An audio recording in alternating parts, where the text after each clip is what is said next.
Eu sou o pastor Diego, eu tenho o privilégio de participar com vocês desses 30 dias de jejum. Eu sou da cidade, na verdade estou trabalhando na cidade de São Paulo, né? E tenho um site chamado confissõespastorais.com.br, juntamente com o meu pastor amigo Júnior, e a gente faz o podcast adventista chamado Biblecast. E para mim é um privilégio muito grande estar participando com vocês, porque primeiro eu não sabia que existia um jejum anual da igreja. Quando eu fiquei sabendo, eu fiquei muito feliz, porque a igreja se movimentando junto, uma comunidade tão grande como a comunidade adventista no Orkut, se movimentando junto para fazer um jejum. Eu quero dizer para vocês que eu aderi a esse jejum de vocês e eu fiz a minha escolha do que é que eu vou ficar sem durante esses 30 dias e, se Deus quiser, durante o resto da minha vida. Espero que esses 30 dias me ajudem a me livrar de vez dessa coisa chamada chocolate. Vamos ver se eu vou conseguir. Vou dizer para vocês que no segundo dia eu já comecei a tremer. Se Deus quiser, a gente chega lá. Quero te dar os parabéns por estar participando disso e que você compartilhe isso com outros adventistas para que esse grupo possa crescer cada vez mais, esse jejum possa ser ainda mais relevante, tanto na nossa vida quanto na vida da nossa igreja. A mensagem que eu quero dividir com você hoje está num texto bíblico bem conhecido da Bíblia, né? Oséias capítulo 4, versículo 6. Lá diz assim, é bem provável que você conheça esse texto de cor: o meu povo está sendo destruído porque lhe falta o conhecimento. Algumas versões diz: o meu povo perece por falta de conhecimento. Que conhecimento é esse aqui do texto? A maioria de nós já imagina imediatamente que é o conhecimento natural das coisas, o conhecimento geral. Falta conhecimento bíblico, falta conhecimento doutrinário, falta conhecimento profético. Afinal de contas, sem profecia o povo se corrompe, não é assim? E a gente fica falando assim, olha, falta conhecimento, a nova geração não conhece a Bíblia. E é verdade, a nova geração não conhece a Bíblia como as gerações anteriores à nossa. A nova geração não lê o espírito de profecia, e também é verdade. E o texto fala que a gente está perecendo por falta de conhecimento. E parece óbvio para a gente que o conhecimento a que se refere isso é esse conhecimento doutrinário, profético, teológico, conhecimento bíblico. No entanto, se você olhar o contexto do capítulo 4 de Oséias, você vai ver que o conhecimento que se refere é específico. Dá uma olhada no verso 1. Ouvi a palavra do Senhor, vós filhos de Israel, porque o Senhor tem uma contenda com os habitantes da terra. Nesse texto a gente vê que Deus tem um problema com os habitantes da terra. Há uma contenda, há uma questão a ser resolvida entre Deus e os homens. Que questão é essa? Continue lendo o texto. Diz assim, que a contenda entre Deus e os habitantes da terra é porque nela não há verdade, nem amor, nem conhecimento de Deus.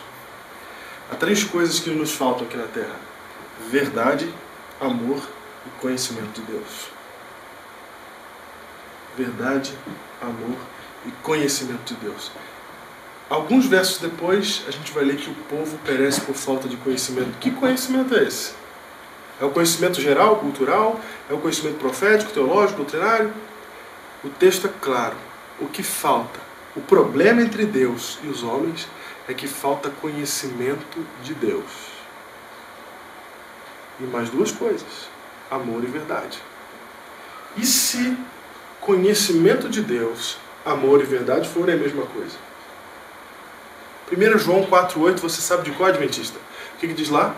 Aquele que não ama, não conhece a Deus. Se o povo está perecendo porque falta o conhecimento de Deus, e o texto fala que aquele que não ama, não conhece a Deus, o que está faltando ao povo? Não é à toa que o texto diz que o problema que Deus tem com a terra é que lhes falta conhecimento de Deus, amor e verdade. As três coisas são, na verdade, uma só. E você vê em Isaías, capítulo 11, verso 9, o seguinte texto: não se fará mal nenhum no céu, nem dano algum em todo o meu santo monte, porque a terra se encherá do conhecimento do Senhor, como as águas cobrem o mar. O problema da terra é que aqui não há conhecimento de Deus. Nos falta conhecimento de Deus e por isso nós não amamos. E é porque não amamos que não sabemos quem é o Senhor. O texto é claro, aquele que não ama, não conhece a Deus. O que o texto está dizendo é que não nos falta doutrina, não nos falta profecia, não nos falta conhecimento cultural, conhecimento geral, não nos faltam faculdades, não nos faltam títulos acadêmicos, não nos faltam mais conhecimento de hebraico. O que nos falta é amor. É isso que nos falta. Porque é isso que faz com que nós não conheçamos a Deus. Enquanto você não souber o que é perdão na sua vida, você jamais vai saber quem é o Deus que você serve.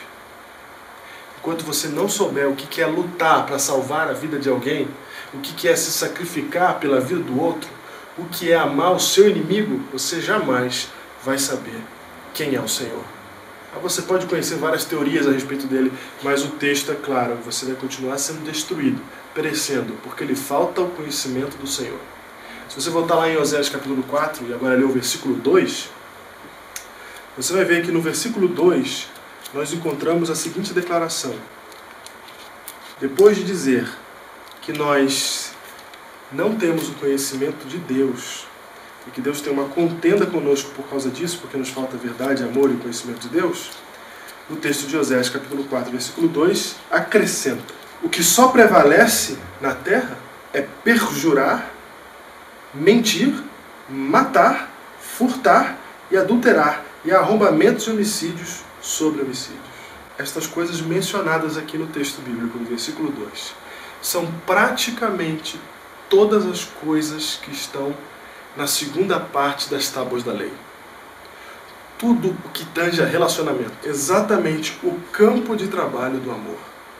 É porque falta amor, é porque falta esse conhecimento de Deus que na terra, esse é o grande problema.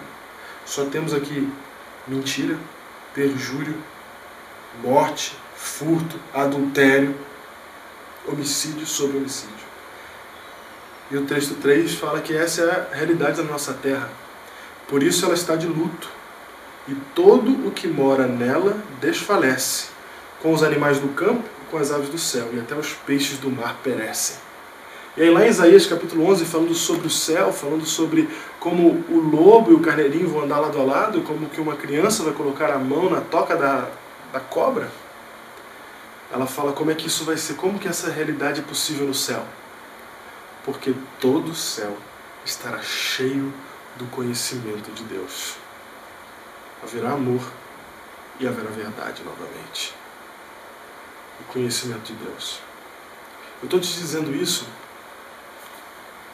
porque talvez nós estejamos tão envolvidos com a nossa religião, tão envolvidos com aquilo que a gente acha que é o necessário, com aquele conhecimento que a gente acha que é o necessário, que estamos deixando escapar o principal e mais importante. O texto de Mateus capítulo 5, verso 48, diz assim: sede vós perfeitos, como perfeito é o vosso Pai Celeste. E aí a gente pensa em perfeição, temos que ser perfeitos, porque a Bíblia diz que devemos ser perfeitos. Mas que perfeição é essa que a Bíblia está mencionando? Se você ler o mesmo texto, no contexto de Lucas, no versículo 6, no capítulo 6, desculpa, no verso 36, você vai ver que o mesmo texto é escrito assim por Lucas: portanto, sede misericordiosos, como misericordioso é vosso Pai Celeste. E se você ler o contexto disso, você vai ver que 4 versículos antes, o texto fala assim: porque Deus, Ele manda chuva para o justo e para o injusto. Ele trata todos de igual maneira. E o texto ainda fala assim: amai os vossos inimigos, porque amar o seu amigo é fácil. Qualquer ladrão faz isso. Ama o seu amigo, o seu inimigo. É assim que você vai ficar igual a Deus. É assim que você vai ser perfeito, como perfeito é Deus. Sendo misericordioso, como misericordioso é Deus. Aí olha lá em Colossenses agora, capítulo 3. Veja como Paulo entende bem tudo isso que eu estou dizendo. Em Colossenses capítulo 3, você vai encontrar o seguinte texto, no versículo 12 em diante. Revesti-vos, pois, como eleitos de Deus, santos e amados, de ternos afetos de misericórdia, de bondade, de humildade, de mansidão e de longanimidade.